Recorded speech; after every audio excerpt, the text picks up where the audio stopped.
preparar el doctor Flores, que le encanta ese temita, así que yo creo que les va a gustar y va a ir bien. Me avisan si escuchan perfectamente. Hablaré de un conjunto de enfermedades que son aproximadamente 150 entidades que afectan al parénquima pulmonar de forma difusa y tienen características radiológicas, clínicas y de anatomía patológica parecidas. Es el grupo de enfermedades intersticiales difusas.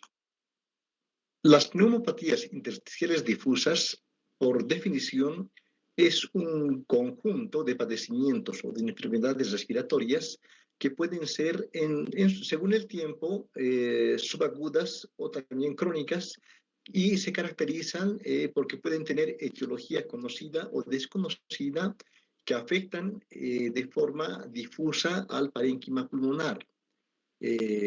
El sitio de lesión histológica es primero los espacios alveolares y también posteriormente el intersticio o septo alveolar. Para entender este grupo de enfermedades o esta patología es necesario recordar la microanatomía del pulmón o la histología. Aquí podemos ver a gran aumento, mediano aumento y una representación esquemática de lo que es el alveolo y el septo alveolar. Podemos ver que el espacio alveolar está vacío, generalmente solo contiene aire. Y tenemos también adyacente un capilar. Es necesario que esta estructura, este septo, la pared alveolar, sea sumamente delgada para que pueda existir el intercambio gaseoso adecuado. Entra el oxígeno y sale el CO2. La pared alveolar está formada esencialmente por los neumocitos tipo 1, que son estas células planas, y los neumocitos tipo 2 son estas células de forma cuboidal. Predominan francamente los neumocitos tipo 1. Los neumocitos tipo 2 tienen otra función, es de formar el surfactante para evitar el colapso alveolar. Vemos que es una estructura que aparte tiene otras células. Por ejemplo, en el septo tenemos los macrófagos y los fibroblastos. Los macrófagos son células que pueden ser mononucleares, algunas veces multinucleadas, y tienen su función de limpiar, dejar vacío solamente con aire el alveolo. Por lo tanto, si ingresa una partícula extraña, lo que hace el macrófago es fagocitar y retirar esta partícula al intersticio. Los fibroblastos tienen otra función. Como en la piel, su función es formar colágeno. Por lo tanto, los fibroblastos forman lo que serían las cicatrices en el pulmón. En la patogenia de las enfermedades intersticiales tenemos un agente etiológico que puede ser conocido en un 30% y desconocido en un 70%. Este agente etiológico lo primero que hace es lesionar el saco alveolar, reclutando neutrófilos, linfocitos, eosinófilos, macrófagos. Posteriormente, el proceso inflamatorio pasa al intersticio. Y en el intersticio intervienen los fibroblastos produciendo colágena que puede terminar en la fibrosis pulmonar. En la patogenia, una vez que se produce la lesión del alveolo, la alveolitis, hay una atracción de elementos inflamatorios al sitio de la lesión, al alveolo. Podemos observar linfocitos, neutrófilos y también macrófagos, algunas veces eosinófilos, y también pueden formar granulomas. Estos elementos inflamatorios producen una serie de interleuquinas y sustancias que afectan al fibroblasto. El fibroblasto en su superficie tiene receptores para estas citoquinas. Las citoquinas que pueden afectar al fibroblasto son la interleuquina 1, la 4, la 5, la 13, el factor de necrosis tumoral y otras sustancias que lo que hacen es activar al fibroblasto. El fibroblasto activado lo que hace es proliferar. Hay una selección de fibroblastos. Estos fibroblastos seleccionados producen tejido fibroconectivo que puede ser de dos tipos. Un tejido fibromixoide, en primera instancia, que es susceptible de degradarse, y un tejido fibroconectivo denso que puede depositarse en los espacios alveolares. Para el diagnóstico histológico, primero debemos de reconocer la lesión a qué patrón histológico corresponde. ¿Es un daño alveolar difuso?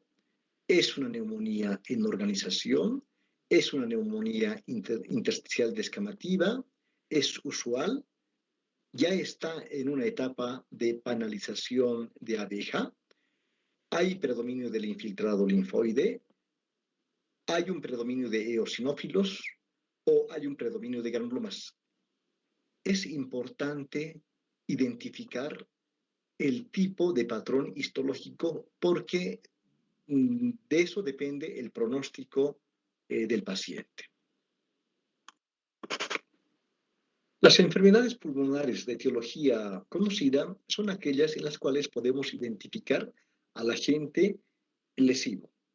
Dentro de estos tenemos, por ejemplo, los polvos orgánicos. Aquí están derivados de las plumas de animales de corral, de pelos en la ganadería o productos animales. Entre los polvos inorgánicos tenemos partículas minerales que están presentes en la corteza terrestre, que pueden ser derivados del mármol, del granito, del berilio, la silicosis, etc. Los gases, vapores y aerosoles podemos encontrarlos en la industria de la fabricación de perfumes, de colonias, de sustancias químicas, productos de limpieza, etc. Fármacos que lesionan el intersticio pulmonar. Aquí tenemos la amiodarona, la bleomicina, la nitrofurantoína. Los venenos también pueden producir lesión pulmonar. Por ejemplo, pacientes que han ingerido cáusticos, pesticidas, raticidas, pueden no fallecer en su intento de suicidio, pero como secuela pueden presentar lesión pulmonar. La terapia radiante también puede producir lesión pulmonar de forma aguda o crónica. Agentes infecciosos, como por ejemplo los hongos, los virus, pueden afectar el alveolo pulmonar y el intersticio. Patología cardíaca y alteraciones metabólicas. Las de etiología desconocida constituyen aproximadamente el 70% de las enfermedades donde no se sabe su etiología o es poco clara. Tenemos la sarcoidosis. En el grupo de las colagenosis tenemos lupus, la artritis reumatoide, Sjögren, la esclerosis sistémica. Los trastornos hereditarios en este grupo están la neurofibromatosis, también la esclerosis tuberosa, la hipercalciuria, la hipercalcemia. Tenemos también la histocitosis de células de Langerhans, con sus 3 formas de presentación, una enfermedad muy poco frecuente, donde hay una proliferación de linfáticos y células de músculo liso. Se denomina la linfangioleiomyomatosis. Los síndromes pulmonares hemorrágicos, tenemos 3 enfermedades en este grupo.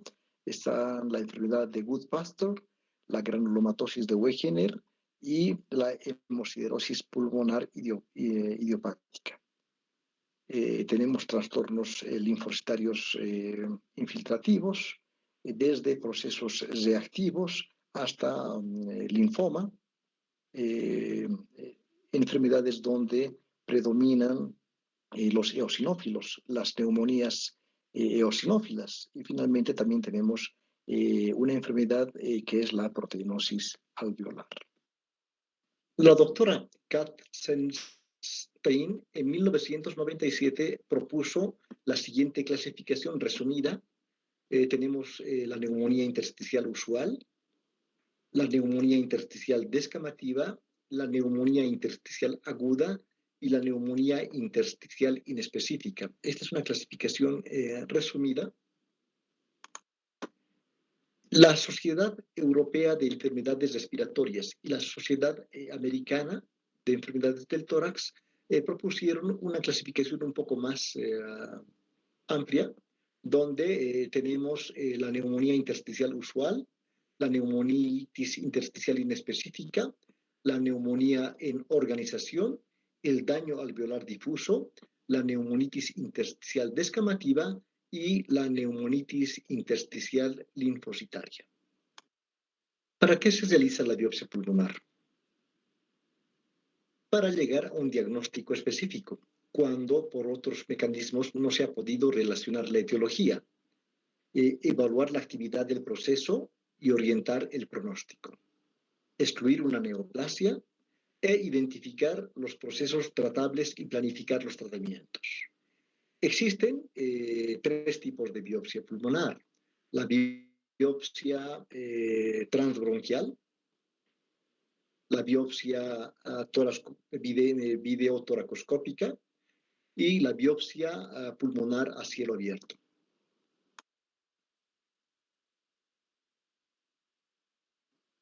En la biopsia transbronquial, que generalmente los realiza el neumólogo, lo que se obtiene son 4 a 6 muestras, generalmente miden en promedio 2 milímetros. Se puede llegar al diagnóstico en un 50% y en la biopsia se debe de incluir los septos alveolares, si no, no es válida la biopsia. En la biopsia a cielo abierto, generalmente se obtiene una muestra más grande de unos 2 centímetros y se puede realizar el diagnóstico en un 93% aproximadamente. Para la evaluación de las biopsias pulmonares se requiere una cooperación, una integración entre los datos clínicos, radiológicos y de anatomía patológica.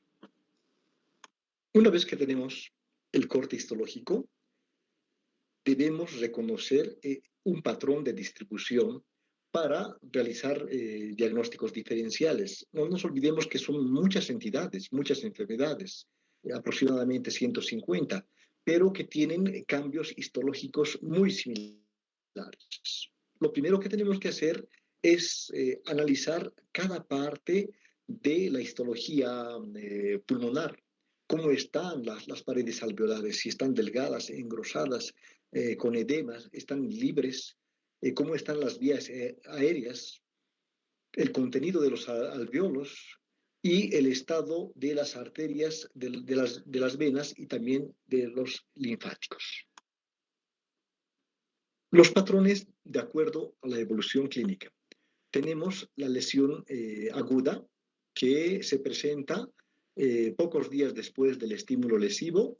El ejemplo es la lesión alveolar difusa. Una lesión subaguda es de una semana aproximadamente después de la lesión, del estímulo lesivo. Aquí tenemos la bronquiolitis obliterante, la neumonía de organización, y una lesión crónica generalmente se produce después de meses del estímulo lesivo. La microscopía de la lesión aguda, de la lesión subaguda y de la lesión crónica. Podemos ver que es totalmente diferente. Una lesión aguda, miren, observamos un exudado fibrinoso con membranas hialinas, hay edema intersticial y alveolar, esto en una lesión aguda. Una lesión subaguda, podemos observar de que hay proliferación de estas células cuboidales que se llaman los neumocitos tipo 2. Hay focos fibroblásticos, que es una colágena laxa, mixoide, que es potencialmente reversible, es una etapa reversible. En cambio, en la etapa crónica, lo que se observa es engrosamiento de los septos alveolares, dilataciones quísticas y parece un panal de abejas.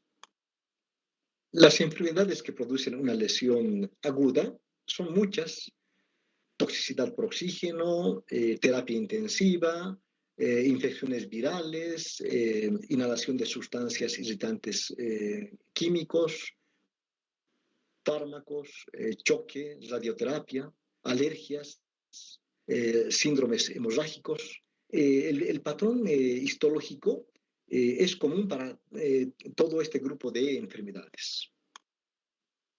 La lesión alveolar difusa de origen desconocido, cuando se ha investigado, realizado una anamnesis meticulosa y no se encuentra su origen, se denomina enfermedad intersticial aguda o síndrome de Hamann-Ritz. Una lesión subaguda, recordemos que los alveolos deberían de estar vacíos, libres. En cambio, en este corte histológico lo que podemos observar es alveolos ocupados por fibroblastos y un material fibromixoide laxo que distiende y ocupa los alveolos. Puede tener una distribución bronquiolocéntrica, como en este caso. El bronquiolo está ocupado por este tapón mucoso con fibroblastos.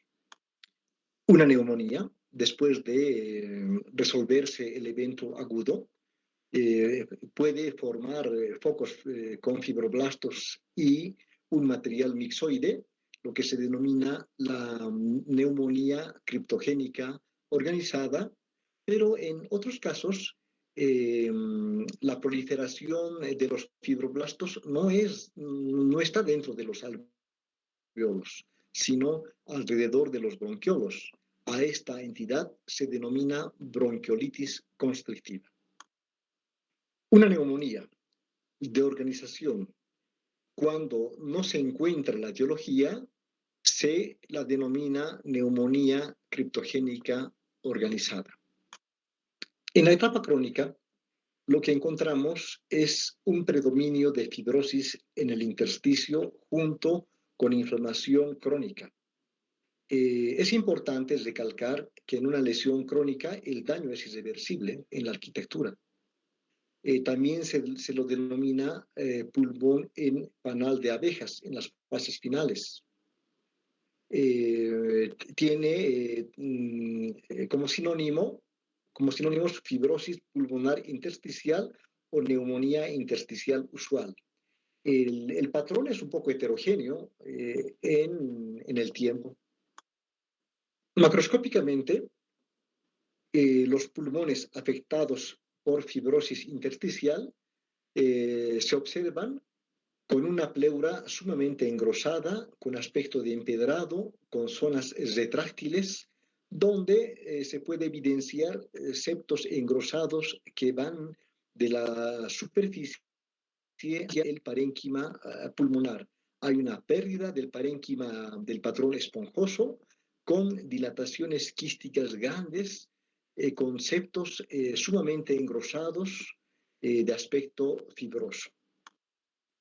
La histología de la neumonía intersticial usual, podemos observar que los septos alveolares están sumamente engrosados, ensanchados por depósitos de un material eosinófilo colagenoso denso que separa los alveolos y que produce engrosamiento marcado. Engrosamiento subpleural con dilataciones quísticas subpleurales. Neumonía intersticial usual, donde podemos observar una pérdida de la arquitectura alveolar. Aquí se observan focos fibroblásticos, ya no se observa el aspecto esponjoso, hay linfocitos, hay tabiques sumamente engrosados con depósitos de colágena, y estas son las dilataciones quísticas aéreas.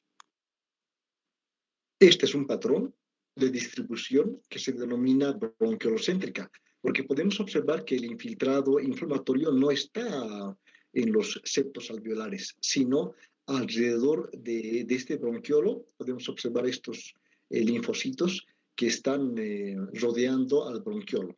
¿En qué enfermedades se produce este patrón? En la neumonitis por irritabilidad, en la bronquiolitis respiratoria, en la bronquiolitis folicular, en las enfermedades del tejido conjuntivo y en infecciones virales. La neumonitis por hipersensibilidad también se denomina alveolitis alérgica extrínseca. Es una enfermedad intersticial que se produce por la inhalación de polvos orgánicos que están en los pelos de los animales, en las plumas de las aves, en aerosoles, proteínas animales, y que pueden producir una enfermedad de carácter restrictivo. Es importante identificar a este grupo de pacientes porque suprimiendo el agente lesivo puede curarse el paciente. En cambio, si persiste, puede finalmente terminar en una fibrosis pulmonar.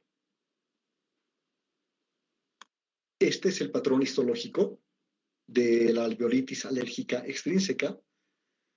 Podemos ver que la mayor parte de los alveolos están lisos, pero hay una distribución bronquiolocéntrica. Quiere decir que el infiltrado inflamatorio predomina alrededor, formando granulomas. Estos son granulomas junto con linfocitos.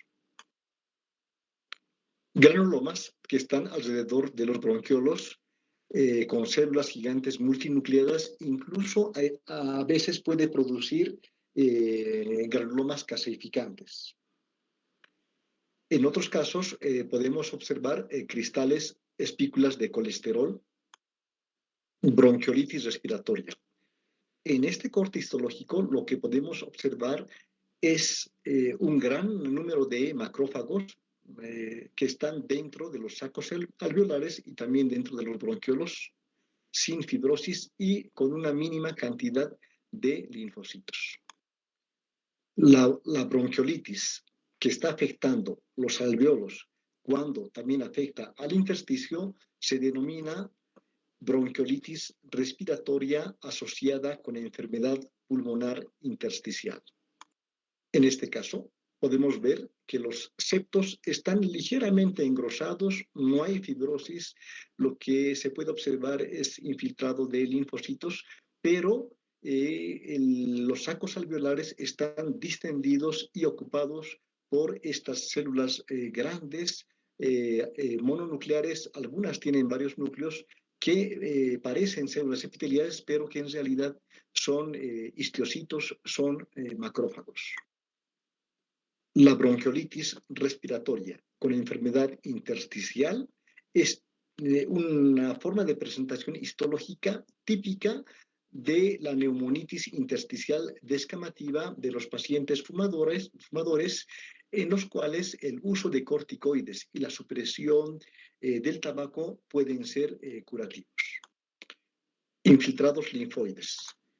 En este caso, podemos observar el parénquima pulmonar y un bronquiolo con la presencia de gran cantidad de linfocitos. Estos linfocitos forman folículos linfoides secundarios, aquí hay un primario, por lo tanto los infiltrados linfoides pueden ser desde procesos benignos hasta procesos malignos. Tenemos dentro de estas enfermedades la bronquiolitis folicular, como en este caso, la hiperplasia linfoide nodular, la neumonía linfoide intersticial y finalmente el linfoma maligno. El patrón de proliferación de linfocitos reactivos, en este caso formando folículos linfoides se denomina bronquiolitis folicular. Este patrón se presenta en enfermedades del tejido conectivo, como por ejemplo la artritis reumatoide, el lupus, síndrome de Sjögren, también en el VIH. En este corte histológico podemos observar el parénquima pulmonar afectado por un infiltrado linfoide donde forma folículos linfoides primarios y secundarios. Es importante en estos casos realizar una inmunomarcación para ver si es una población monoclonal o policlonal. Si es una población monoclonal, será un linfoma. En este caso podemos observar que es una proliferación policlonal porque marca tanto linfocitos CD3 como linfocitos CD20. Un corte histológico de pulmón donde podemos observar que el parénquima pulmonar está parcialmente sustituido por una proliferación linfoide intersticial difusa. En este caso es reactivo. Este es un corte de pulmón donde podemos observar un reemplazo del parénquima pulmonar por una proliferación difusa de linfocitos. Corresponde a un linfoma primario pulmonar, que es análogo, es parecido a los linfomas del intestino, a los maltomas. Tienen poca morbilidad y con quimioterapia pueden curarse.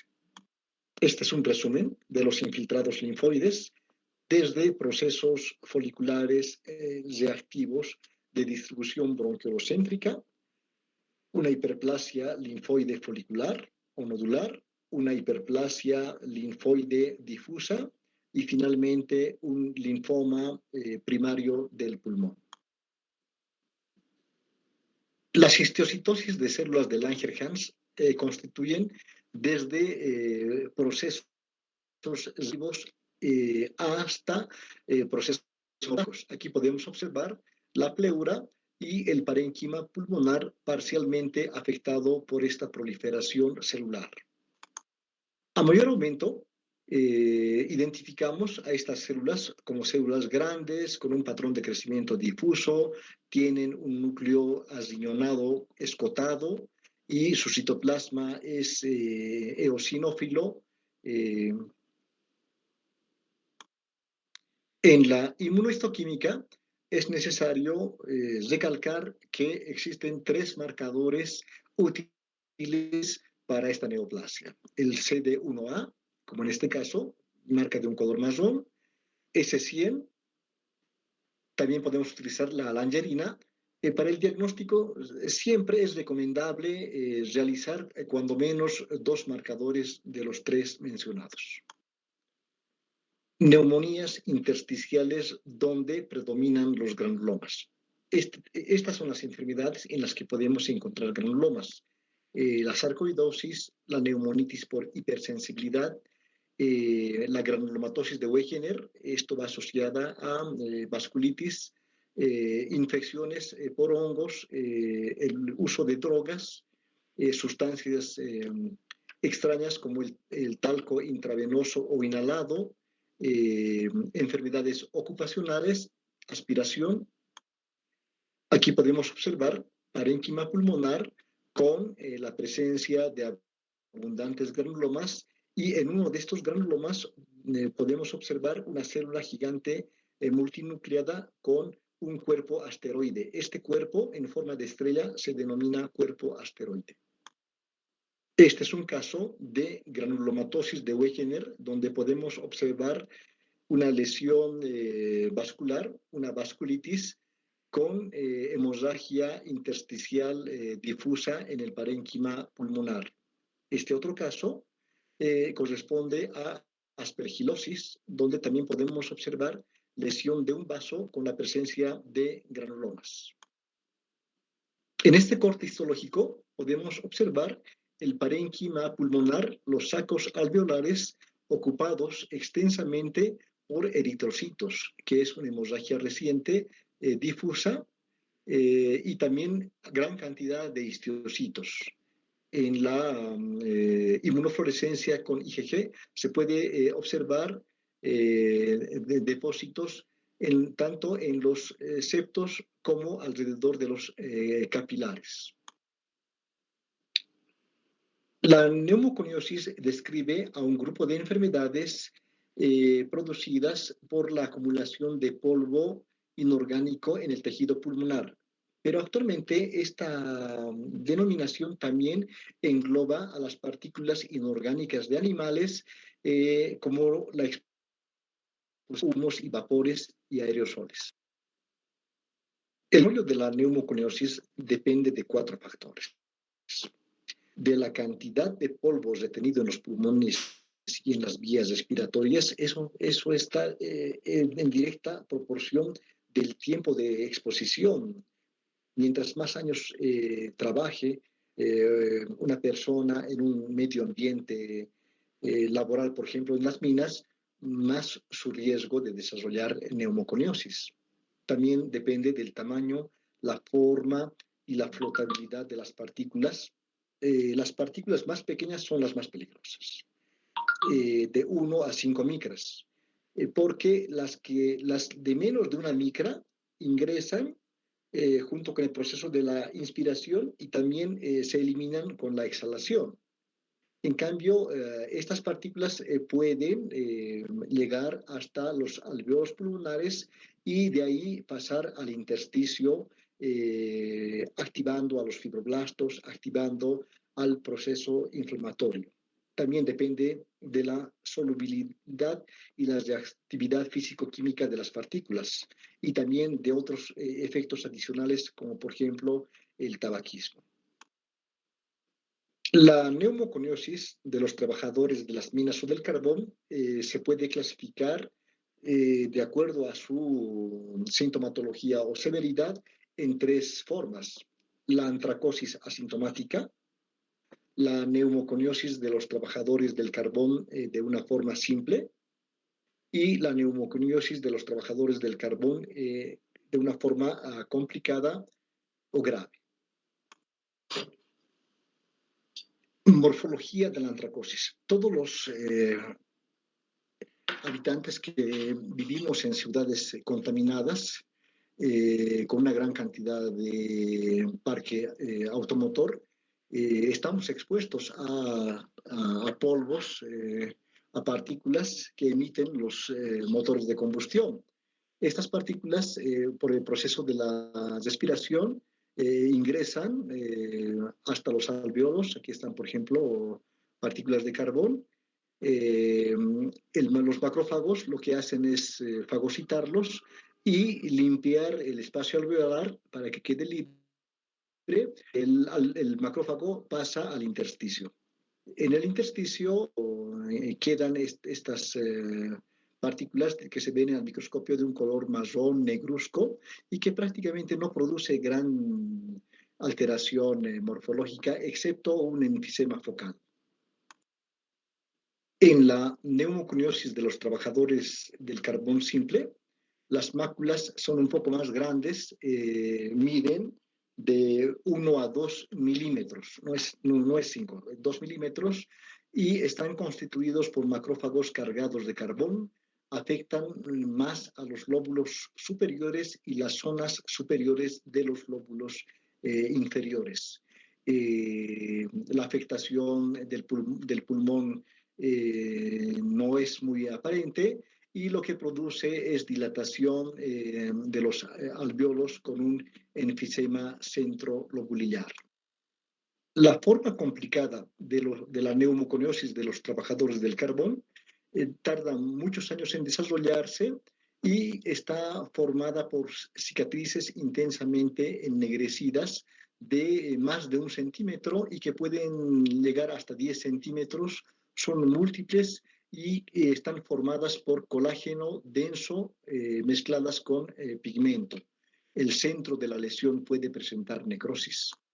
Clínicamente, produce disfunción respiratoria, hipertensión pulmonar y cor pulmonale, existe la posibilidad de que la exposición al polvo del carbón aumente la incidencia de bronquitis crónica y el enfisema con independencia del tabaquismo. Por lo tanto, el curso clínico está directamente en relación al tiempo de exposición del trabajador. La silicosis es una de las enfermedades más frecuentes en todo el mundo.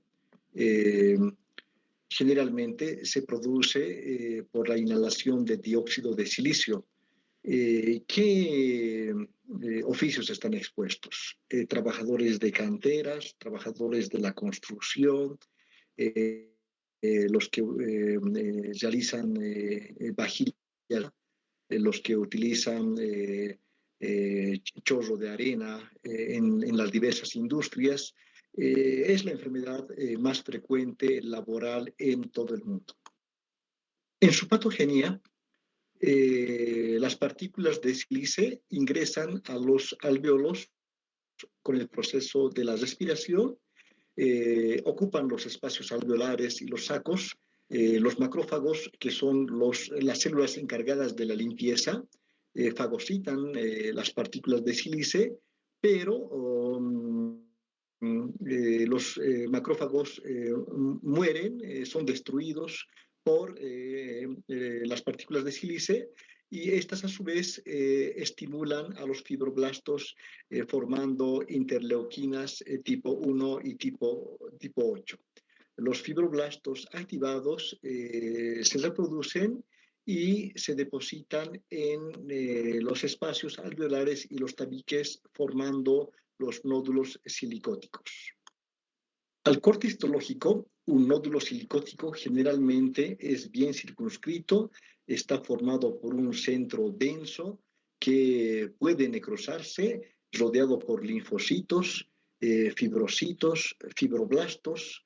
Estos nódulos pueden confluir formando cicatrices colágenas duras.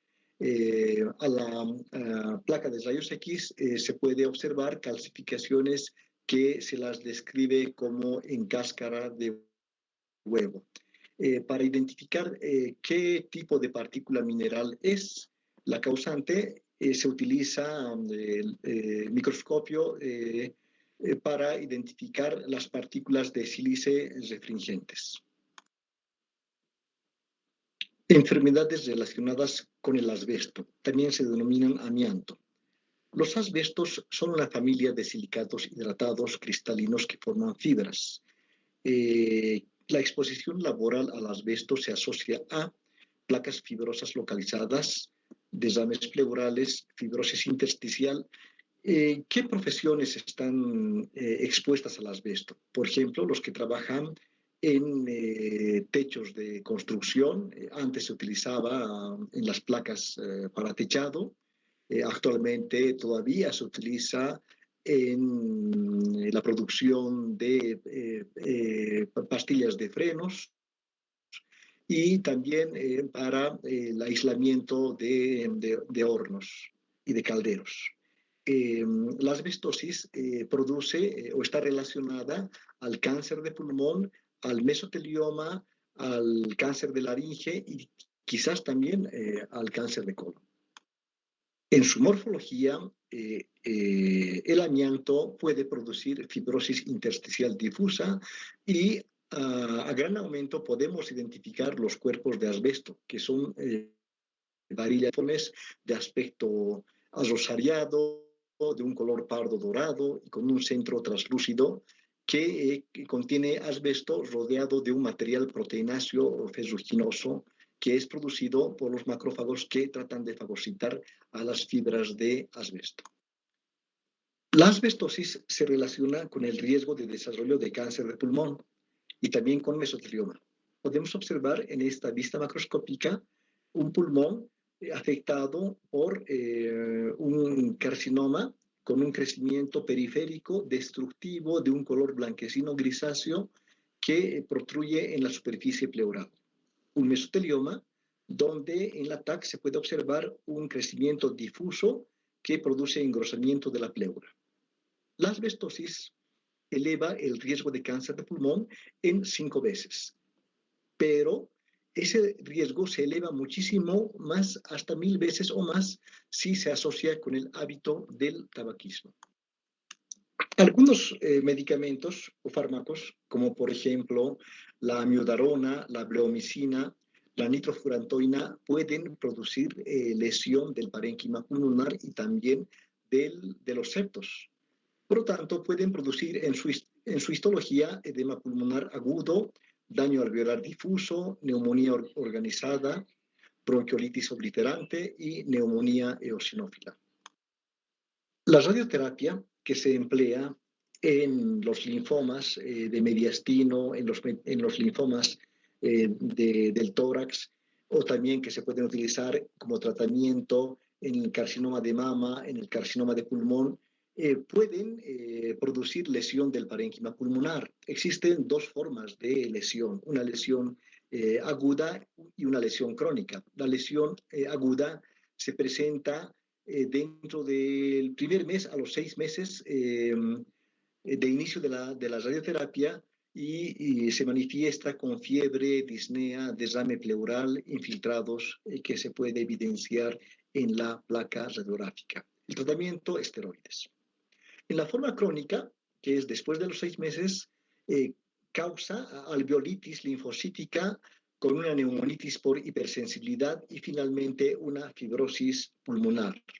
En la histología, lo que se puede apreciar al microscopio es proliferación de fibroblastos, hiperplasia de neumocitos tipo 2, presencia de células espumosas que generalmente son histiocitos, enfermedades que producen granulomas en los pulmones. Una de las enfermedades más importantes es la sarcoidosis, una enfermedad sistémica de causa desconocida y se caracteriza por la aparición de granulomas no calcificantes en muchos tejidos y órganos. Uno de los órganos más afectados es precisamente los pulmones. También pueden afectar los ganglios linfáticos iliares, parailiares, pueden afectar la piel, las mucosas, y existe una prevalencia mayor en mujeres que en hombres.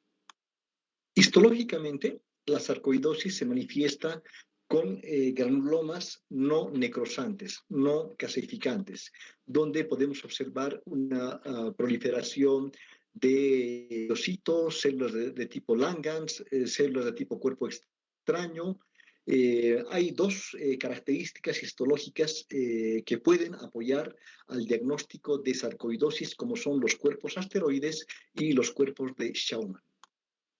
El curso clínico de la sarcoidosis es impredecible. En algunos puede ser leve y en otros puede ser fatal. Afecta predominantemente a los pulmones, produciendo disnea, tos, dolor torácico, hemoptisis. Puede producir fiebre, cansancio, pérdida de peso, anorexia. El 65 a 70% de los pacientes se restablecen sin manifestaciones. Sin embargo, un 10 a 15% fallecen por daño cardíaco o del sistema nervioso central. La mayoría de estos pacientes fallecen por fibrosis pulmonar. La eosinofilia pulmonar es un conjunto de enfermedades donde se tiene en común un incremento del número de eosinófilos en el parénquima pulmonar que son reclutados por la interleuquina 5. Tenemos 3 enfermedades: la neumonía eosinófila aguda con insuficiencia respiratoria, que es una enfermedad aguda de causa idiopática. Se presenta con fiebre, disnea, insuficiencia respiratoria. Y cuando se realiza el lavado broncoalveolar, si hacemos un centrifugado, lo llamativo es el incremento del número de eosinófilos mayor al 25%.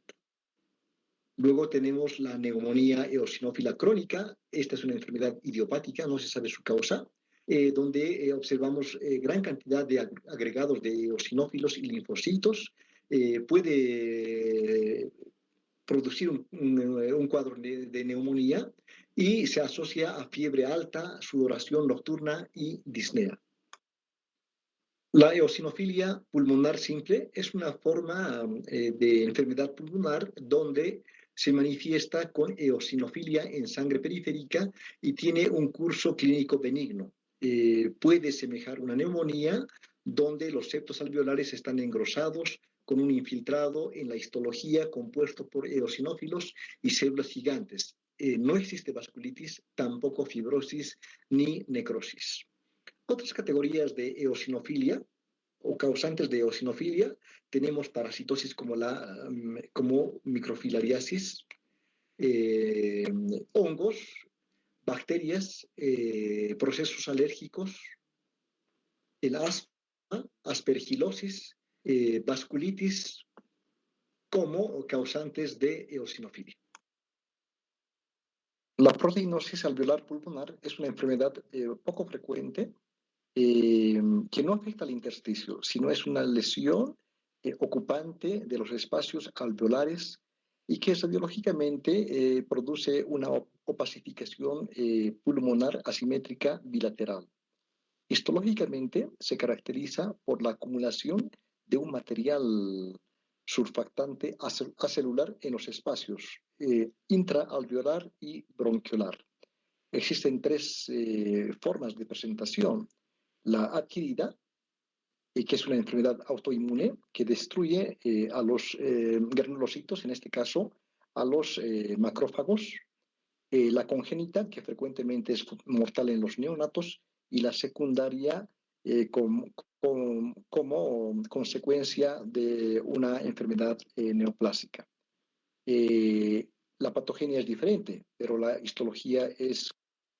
En la histología podemos apreciar que los espacios y los sacos alveolares en este corte no están vacíos, están ocupados por un material eosinófilo, amorfo, homogéneo, y la cantidad de infiltrado inflamatorio es mínimo. A mayor aumento podemos observen cómo los septos están conservados, son delgados, pero los espacios están totalmente ocupados. A la macroscopía, los pulmones están aumentados tanto en tamaño como en peso, y al corte sale un líquido turbio, amarillento. Este material, cuando realizamos una tinción de PAS, es positivo y también puede presentar hendiduras de colesterol. Clínicamente, los pacientes presentan dificultad respiratoria inespecífica de comienzo insidioso, tos con expectoración abundante de un material grumoso, gelatinoso, y tienen un riesgo de infecciones secundarias. La forma congénita es fatal y se manifiesta inmediatamente en el recién nacido. Para terminar, algunas fotografías de autores reconocidos. Ella es la doctora Alia Hussein, que escribe el capítulo de patología pulmonar en el Robbins, el doctor Arthur Steven Paszczewski, que escribe la parte de patología pulmonar en el Stenberg, y finalmente el doctor Juan Rosay, que es uno de los patólogos más eminentes a nivel mundial, que escribe también el capítulo de patología pulmonar en el Ackermann. Muchas gracias.